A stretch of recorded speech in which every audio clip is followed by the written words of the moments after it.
What's going on, everyone? John Matrix here. Hope you're all having yourselves a wonderful day wherever you're at, whenever you're watching this. We're gonna be jumping into another Prepare to Cry story here from VaatiVidya. We're gonna be checking out Black Iron Tarkus, a Dark Souls story. Links down below in the description, as always, to VaatiVidya's channel. And I'm gonna add the link to his playlist here for this Dark Souls 1 Prepare to Cry series that we're gonna go through here. So yeah, links down below as always. Check out his stuff. Be sure to give this video a like. If you haven't subbed to him, you know, he makes a lot of great content for all the various Souls games from FromSoft. So if you want to go through and learn about the lore for all the various games, this is definitely a good channel to go through and do so. He's got it for Dark Souls 1, 2, 3, Bloodborne, Sekiro, Elden Ring, and I think he's doing some stuff for Night Rain here too. So check out all his stuff. If you'd like to join us when I do these reactions live with my YouTube members, there's a join button underneath the video, as well as a link in the description to the YouTube membership benefits and tiers that I have to offer. If you'd like to take your support to the next level and become a member, you can get early access to videos, priority and reaction requests. You can join us when I do these reactions live, etc., etc. So take a look at that stuff, see if it would have any interest for you if you want to take your support to the next level. Regardless, I greatly appreciate you guys coming in, hanging out, watching the video. If you like this video of mine with my commentary and reaction, do consider leaving a like and a sub, as it helps me and the channel grow. And yeah, I greatly just appreciate you taking the time out to watch it. So again, we're going to jump in here to this Prepare to Cry video of Black Iron Tarkus from VaatiVidya. Let's go. You got him on edge. Beat the shit out of him. Oh, we're going back in time here. Go, go, go. One more. Do it, do it, do it. Hit We're him. letting Tarkus finish off the Iron Golem here.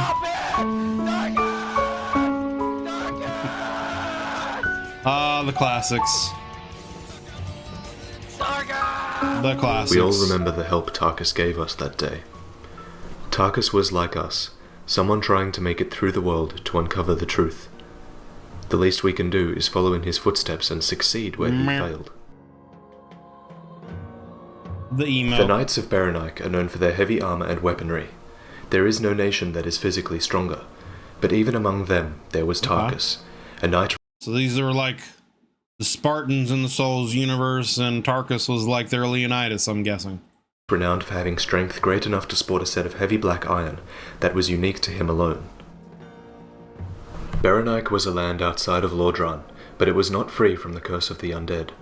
As the curse spread and society crumbled, countless knights became undead. But the knights had not lost their sanity yet.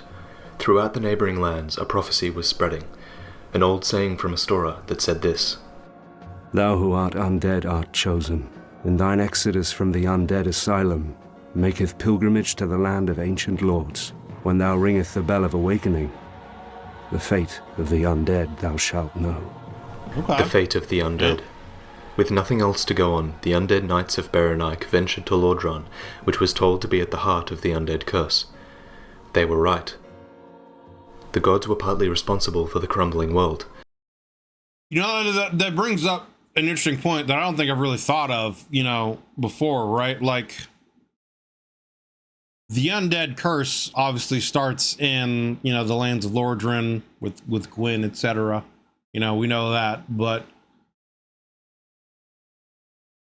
you got to wonder what, like, outside kingdoms, because Lordran and, you know, Anorlano and whatnot, that's not like the only kingdom there. That's just kind of the main kingdom in the Souls universe, because that's Gwyn's kingdom, and that's, you know, who he's the god during this great age. You know, he's the main guy.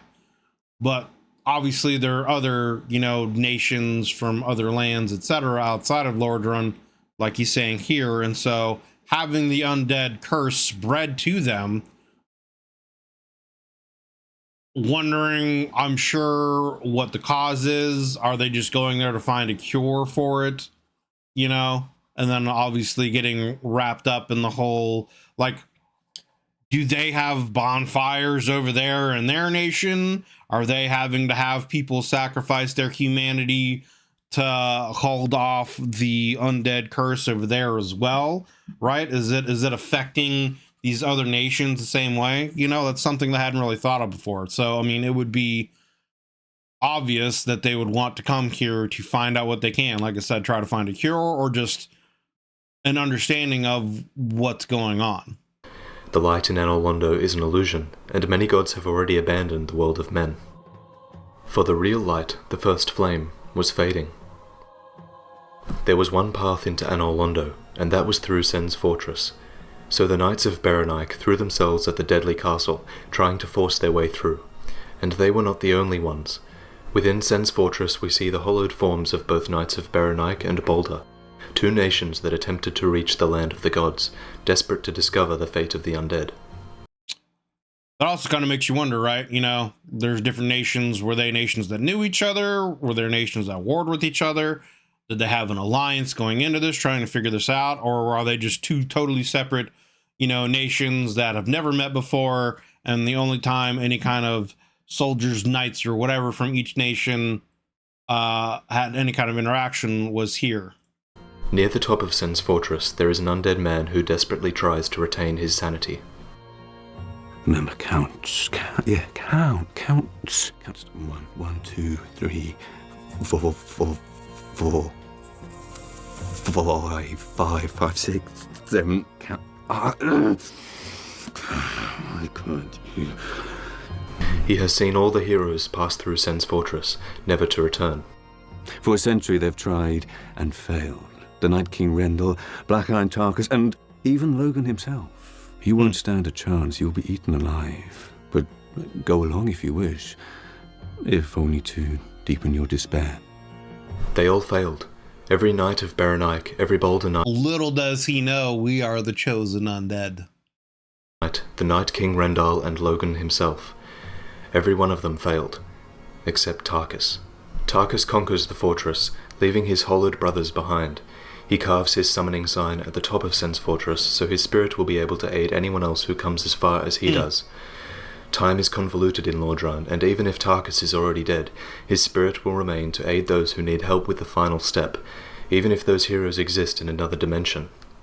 So that's interesting too, right? Like, so he makes it through.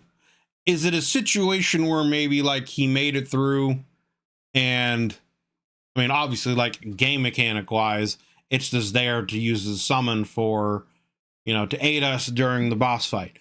But like story wise, is it a situation where this was the only choice he had? Like maybe he had used up all his energy and maybe he was dying, etc., after making it through there, and maybe he didn't have enough left in him to actually beat the golem, so he had to put his sign down there as a way to try to at least, you know, put himself in some kind of maybe stasis or whatever, or just to be summoned to help, you know, others, because he wasn't strong enough to take on the golem himself. But, you know, through jolly cooperation, we would be able to defeat them together, kind of a thing. For guarding the final step to Anor Londo is the Iron Golem. It is said that the soul of this construct was originally the bone of an everlasting dragon, and it has slain countless heroes seeking Anor Londo. For the sake of... So maybe that was just the case in itself, just the legend of the Iron Golem here, you know, slaying so many people. He just thought that, you know, yeah, through jolly cooperation, we would be able to take it on together and defeat this instead of trying it alone. Of all those who came before him, Tarkus prevails. He becomes the first one to make it to Anor Londo. But the tragedy begins here, for when Tarkus arrives at Anor Londo, he finds the path retracted before him. He must break into the palace by the only path available. Up a narrow ledge, through a window, and across the ceiling rafters protected by painting guardians. This operation runs counter to his skills. Encumbered by his armor and huge weaponry, Tarkus falls to his death on the rafters, and is dragged into a corner by the painting guardians. But his death was not in vain, because now the path is clear and Tarkus helped you there. For the sake of the fallen, we carry on. For the sake of the fallen, we carry on. Alright, well, there we go. There we go. That was Black Iron Tarkus, the man who paves the way through Sen's fortress and clears the path for us through Anor Londo. So yeah, I mean, you know, that obviously answers the questions that I had. He actually did defeat the Iron Golem and made it through. I mean, you know, again, timey-wimey, all that stuff's convoluted. and we still have to fight the golem to get through to Inner Orlando. But again, it's interesting, right? So like, I don't know. I'm just trying to think of like story-wise. He puts a summon down there so that he can help others, yet he still made it through, and yet he died. So how's the summon there?